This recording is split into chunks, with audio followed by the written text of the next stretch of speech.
Answers about my personal life. That's going to be the topic of this episode of Chi Life.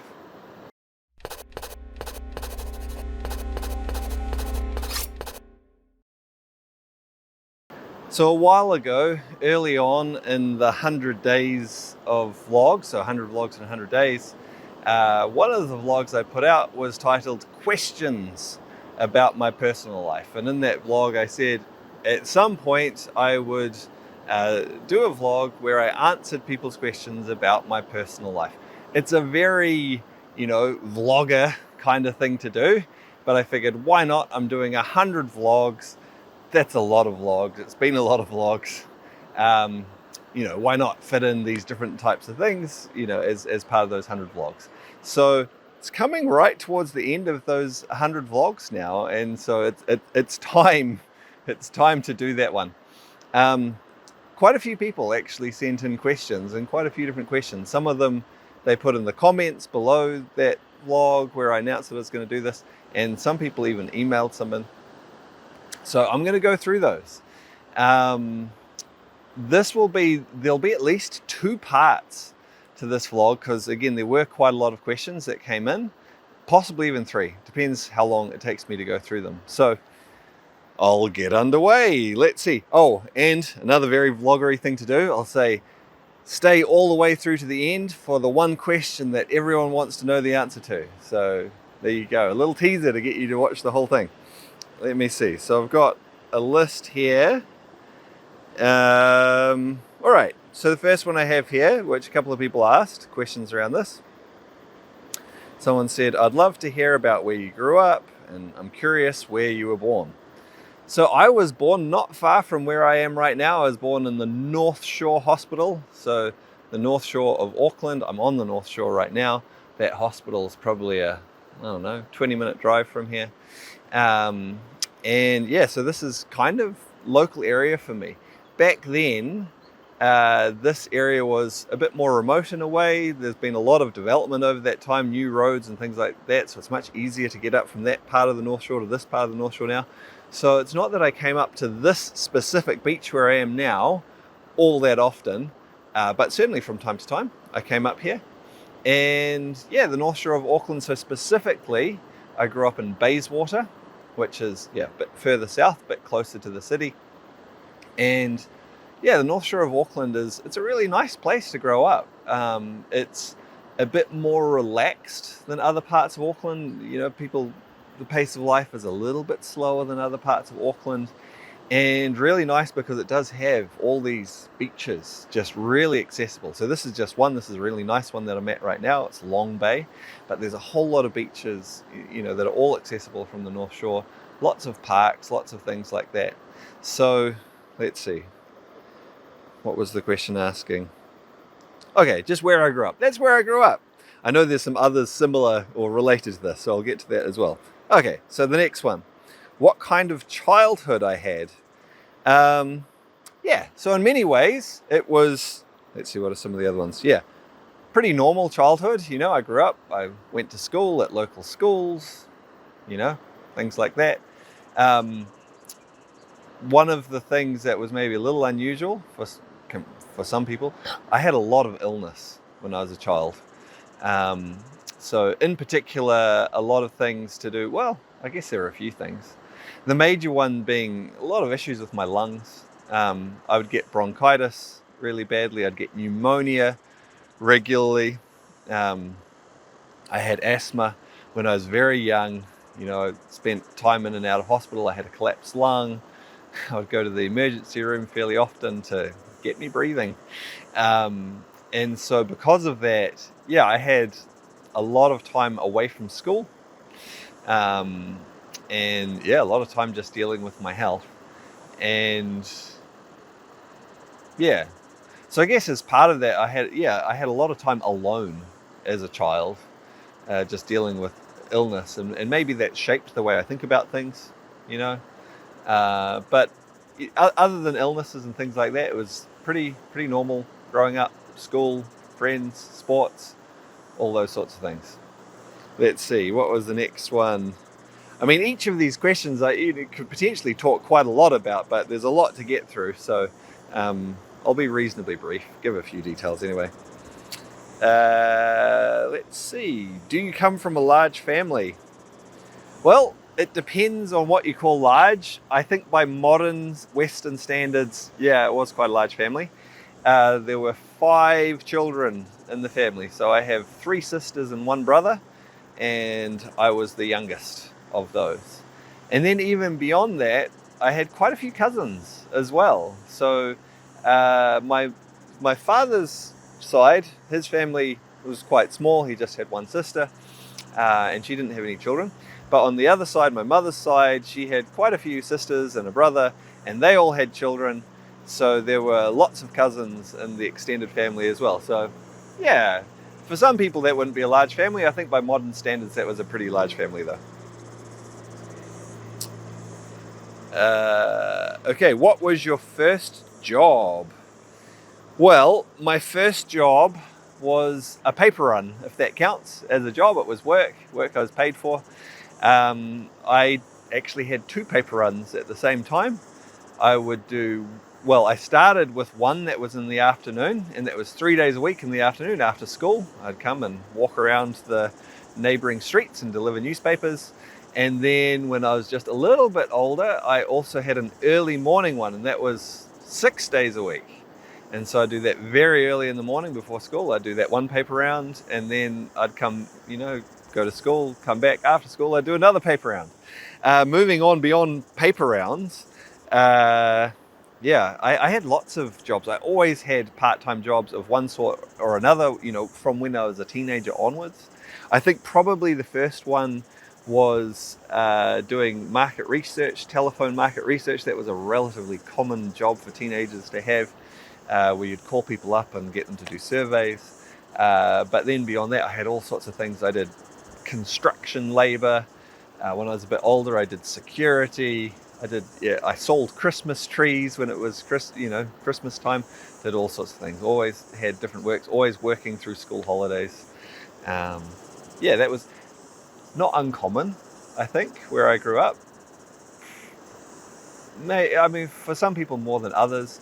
Our family didn't have a lot of money, so we kind of all of certainly in my family, we all worked school holidays all the time, always working after school to have money for things. I guess some wealthier families, probably their kids didn't do so much of that, but even relatively wealthy families, quite common for teenagers to have part-time jobs just as part of learning about how the world works and what it means to work. Let's see. Have you moved around a lot? Not really. I've basically lived in Auckland pretty much my whole life, and specifically on the North Shore or around near the North Shore. So I've lived in several houses and places on the North Shore, different areas on the North Shore, but it's all largely been on the North Shore. I did live in Australia for a couple of years, and I have traveled a lot. And quite extensively at times for, significant periods of time, but never really lived anywhere else. So, haven't moved around too much really. All right. What influence did your mum and dad have on your life regarding doing this practice? So, that being Qigong. A big influence in a couple of different ways. So, for a start, it was my mother who introduced me to Qigong. So that's a big influence. I've told this story before lots of times, maybe not on the vlog so much, but, because it's not an uncommon thing for people to ask, how did you find out about Qigong? How did you get started? And it was through my mother. As I mentioned earlier, I had a lot of health problems while I was growing up, and my mother did her best to take care of me. Part of that, so she trained to be a naturopath, and then she worked as a naturopath. And I think a big part of that motivation for her to train as a naturopath, so if you're not familiar with that term, that's someone who works with natural therapies, and treats all sorts of different illnesses and conditions using a variety of natural therapies. Now she had a natural interest in this, but I think a big part of her motivation was actually to help me with the health problems that I had, that she had worked with to the best of her ability, but there were still issues. And so she wanted to help me through that. And so when she was studying at Naturopath College, one of the things that they were introduced to was Qigong. They had all sorts of different people come in and teach them like at least a little bit of different types of practices and therapies, so that even if it wasn't something they used extensively themselves in their clinical practice, they knew about a wide range of things that they could refer their clients or their patients to that might help them. And so they had someone come in and teach her just a little bit of Qigong. And she thought it was really interesting, so she came home and she taught all of the kids, me being one of them. I was probably about 10 years old at that stage, and I thought it was fascinating. And so that was my first introduction. I continued to play with those very simple few exercises that she showed me. And then it was, while I was growing up as a teenager and so on, and then it was as a young adult that I actually came into contact with the same person who had taught her a little bit of Qigong at Naturopath College, and I studied much more extensively. So that was a big part, just simply being introduced to it. But I'd say more broadly than that as well, simply my parents' attitude to life and the things they were interested in also influenced me. Because, my mother studied to be a naturopath, so she was obviously interested in natural ways of dealing with things to do with health and with the body. But my father as well, they were a combination of, in many ways, they were very conservative, but at the same time, they were also quite open-minded about a lot of things. And my father also had an interest in natural health as well, not to the same extent as my mother. His career, his work was much more, just mundane, I suppose, managing different businesses or working as a manager in different offices and departments. That was mainly what he did.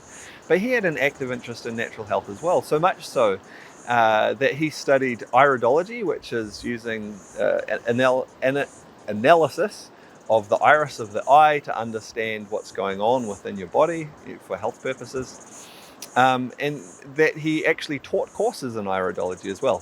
So my parents' general attitude and open-mindedness was also something that affected me, and I guess created an environment where I felt comfortable and interested in exploring things that were quite different from what most people were interested in doing at the time. So definitely a significant influence from my parents in that. Let's see. When did I discover Qigong? Okay, I've covered that one. How did I discover Qigong, and what was it about that got you hooked? And then there's another. It's a similar sort of thing. So I've already kind of covered that one, but I think the first part of that was really just feeling my own energy within some of those simple practices. And I thought that was fascinating. Something outside of an ordinary experience. And that got me curious to know more, to understand more. And as I've progressed through and learnt more and studied more Qigong in terms of the part that got me hooked, in some ways it comes back to that same thing, which is that Qigong, for me, and I think for many people, it opens up a new avenue of discovery, of understanding myself, understanding my interaction with the world around me, understanding how life works on a broad scale. And so I've gone through different phases of that. My initial phase, as a child, it was very much, just curiosity and this is cool, And then when I studied formally as a young adult, I did that in conjunction with studying Chinese medicine. And so that was very much focused on health and healing. From there, I moved into more the martial application, the high performance aspect. And then it's kind of circled back around to the enduring thing is just this ability to discover, to know, to understand more about life, more about myself, more about other people. That's the thing that really keeps me hooked. There's so much that can come from Qigong practice and how it informs us. All right, what's the next one? Do I have a favorite practice, a go-to that I particularly enjoy? Look, there's so many different practices, and they each have different value, and I enjoy all of them.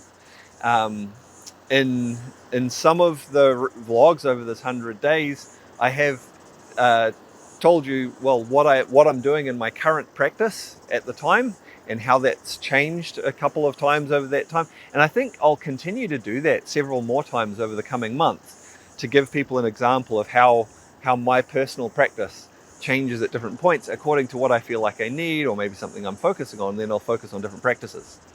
But to come back to the question, amongst all of those practices, a go-to that I find myself frequently just going back to is waking the chi.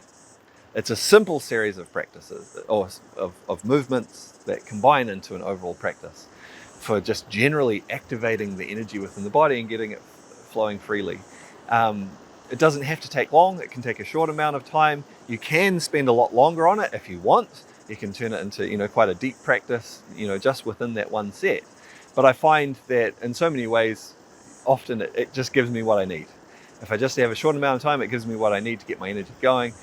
There's other specific parts in it that can, really help me with different things at different times as well. So that's one that I come back to regularly, probably more than any of the other practices. It just fills a nice little gap. But again, all of the practices are great. There's so much value in them, and I do find myself focusing on different ones at different times. I think I'll probably put a link to a video of Waking the Chi below in the description in case you're curious about that. It's one that, in terms of the Long White Cloud Qigong syllabus, we teach that one within the Small Universe program, where we teach a whole series of different practices. Waking the Chi is one of those in there. All right. Okay. So another question someone had was, they ask, do you have a spiritual practice as well? And my answer to that would be no, not really. I guess for me, in terms of spiritual practices and things, the main thing for me is my own personal discovery of working directly with nature, directly with the universe, discovering, understanding more. And as part of that, it depends on what people consider spiritual. And as I've talked about in some of the previous vlogs, I'm hesitant to use that term spiritual too much, because I think it does sometimes lead people off into directions that aren't helpful to them. But certainly within that, just working with Qigong and directly just understanding myself, understanding the world around me, there are definitely aspects of that can become spiritual, deeper insights that come, about purpose and meaning, and yeah. So yeah, do I have another spiritual practice? No, not really. And in a sense, you could say that my Qigong practice is a type of spiritual practice. In many ways, it's just a very practical thing as well. But again, I guess for myself, real spirituality is found in the everyday life, in the mundane. It's not a separate thing.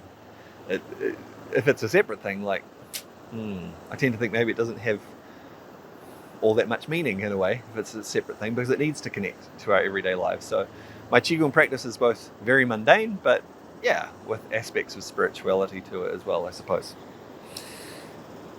Let's see. What else do we have? Okay. One with a very short answer.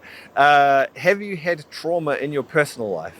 And I'll say simply, yes. I won't go into the details of what, but I think we've all had trauma of one sort or another in our lives, surely. Some more and much more intense than others, but yeah, I think it's natural for us to have different trauma in our lives, and that affects us in different ways, and hopefully find ways to process that, and sometimes that trauma even helps us to find richer meaning in life. So anyway, I'll leave that one at that. Next question, are you always as happy and content as you seem? So I guess to this one I'll say, well, maybe not. I think certainly from my Qigong practice and from Well, the practices themselves, in terms of physiologically, what that gives me in terms of how my body works, how my mind works, and also the perspective on life that gives me, I am generally as calm as I seem, which is not necessarily the same as happy and contented. So Qigong gives me great tools to be calm in a wide variety of situations, some of them quite stressful, some of them quite challenging. And yeah, I'm able to stay calm and able to stay focused on what I need to do. Um, and for the most part, that is how I am. Doesn't mean I'm always happy and contented, because I have difficult things in my life, just as, again, I think everyone does. And sometimes those weigh on me. Sometimes I can be quite unhappy about things. I can be a bit stressed. I can be, you know, yeah, unsettled. But within that, Qigong gives me good tools to cope, to carry on, and to find my way through those things that I might not be happy about or may not be too contented about. So yeah, two parts to that layer. I cope well with different things, but my life is by no means all rainbows and unicorns. Lots of challenges, and those do affect me more or less at different times. All right, let's see. We're almost to the end of what I'm going to cover in this part, or this edition of the Answers About My Personal Life. So next one, what do you do for fun other than practice Qigong? So yeah, there's a few things I do. A lot of my life is focused around Qigong. It really is. It's quite consuming. And I don't think that's a bad thing, because there's the actual doing my own practice, there's the teaching, and then there's the way that shapes my perception of life and the world around me. And I think that's quite healthy for it to feed into more broadly into our life, or certainly into my own life. But I do some other things that are, outside of strictly Qigong. But some of these also actually tie into, there's kind of a Qigong purpose or connection behind it. So one of the things that I do for fun is paragliding. I don't know if I've mentioned that in vlogs before. I might see if I can at some point. Unfortunately, I don't get to do it all that often because I'm very busy working with things related to teaching Qigong. But from time to time, I manage to get out and do that. And I might see if at some point I might make a vlog specifically about that and get some footage paragliding, because it's pretty fun. And I wouldn't say it's too closely connected to my practice of Qigong, but definitely perspectives come from that, from being up in the air and dealing with the elements, with the wind and with the landforms and how the air moves across them. And yeah, there's definitely insights to be gained there. Yeah. Another thing I do for fun, and I have mentioned this in some of the previous vlogs, is ecstatic dance. So I do attend ecstatic dances from time to time, but I run some ecstatic dances and I DJ for them, which is quite fun. And I do it for a few reasons. I do it because it is fun, and I think it's also good for me. I do tend in some ways to be like, you might not know it because I make all these videos and I talk about different things, and I'm reasonably comfortable at this point speaking publicly. Like if you meet me in person somewhere, I'll talk to a large group of people and I'm fine with that. But my nature actually tends to be quite reserved in many ways. And so to be doing something like ecstatic dance where it's all free form and it can be quite high energy and with other people, and I think that's a good contrast for me to bring out some different things for me. So I recognize that as something that's good for my energy. Also, another reason why I do the ecstatic dance ties quite directly in with Qigong. And that is that, like, the very first origins of Qigong, well, depending, because like the first origins go back so many thousand years, we don't necessarily have any reliable records about them. But some of the stories about those first origins of Qigong are that basically it came from dance. It came from people coming back to their villages after working in the fields all day, and then dancing, and then noticing how dancing in different ways affected their energy and helped them to stay healthy. And then from that, it gradually became refined into a clearer, more precise understanding of how moving in different ways affects our energy. And so I think that's an interesting connection for me, having spent a lot of time with Qigong in my life, studying it, researching it, practicing it, teaching it, to connect through to those early origins of dance. And I think there's potential there to give me, again, greater perspective and understanding of the Qigong that I already do. And possibly in the longer term, developing how I practice myself and maybe how I teach. Maybe at some point bringing more elements of dance into that. So that's part of why I do that. Yeah, let's see. What else do we have? Oh, so I guess other things that I do for fun. So those are some sort of quite major ones. I also do a lot of just general things. I have been doing some indoor rock climbing lately, just as something different to get me into a different space, get some exercise. But then I go to the beach and swim, I go hiking sometimes, I spend time with friends and cook or go out to dinner, things like that, just general things like that for fun. All right, I mentioned at the start as my little hook to try to get you to watch all the way to the end that there'd be one question that everyone has been waiting for the answer to, and it's probably not everyone, but at least a couple of people asked this one, and they asked, am I married and do I have children? Which is, I think it's a fair question to ask if you're curious, because I think our relationships shape us a lot, the relationships that we have and how we think and how we act, and the demands on our time and our energy, for sure. And so the answer is no, I'm not married, I'm single, I've never been married, and I don't have any children. So, and in some ways, I think I would have liked to have, because do I always want to be single and not have children? No, I would like to be married. And I would like to have children at some point with the right person. The right person comes first. The right relationship comes first. I think in some ways I would have liked to have been married much earlier in my life than now. But at the same time, I suspect in some ways I may not have been able to do some of the things that I've done had that been the case. So, particularly in terms of Qigong, because a lot of what I've done with Qigong has required a lot of deep introspective work, and a lot of that actually comes from being alone. Just in terms of having the time to put into that kind of introspection and exploration and discovery, and also that mental state of not having to put your energy into other people, as I think you should when you're in a relationship, marriage or other type of partnership, and also taking care of children. I think you should be putting your focus and energy into those relationships.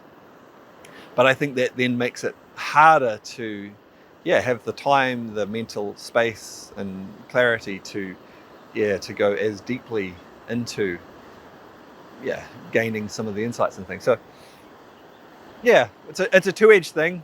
I think I would have liked to have been married and or partnered and children earlier. But there's another side that maybe I wouldn't have discovered some of the beautiful things that I have by not having that. But that doesn't mean that I don't want that in the future. I think, at some point, maybe I will have discovered all that's important for me to do right now and made my contribution to the world in terms of the things that I teach and so on.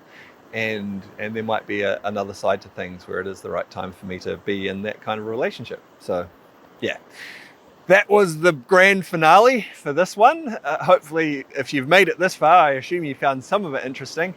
There is going to be a part 2, possibly a part 3. It depends how long it takes me to get through some of these questions. I look forward to seeing you on the next vlog soon.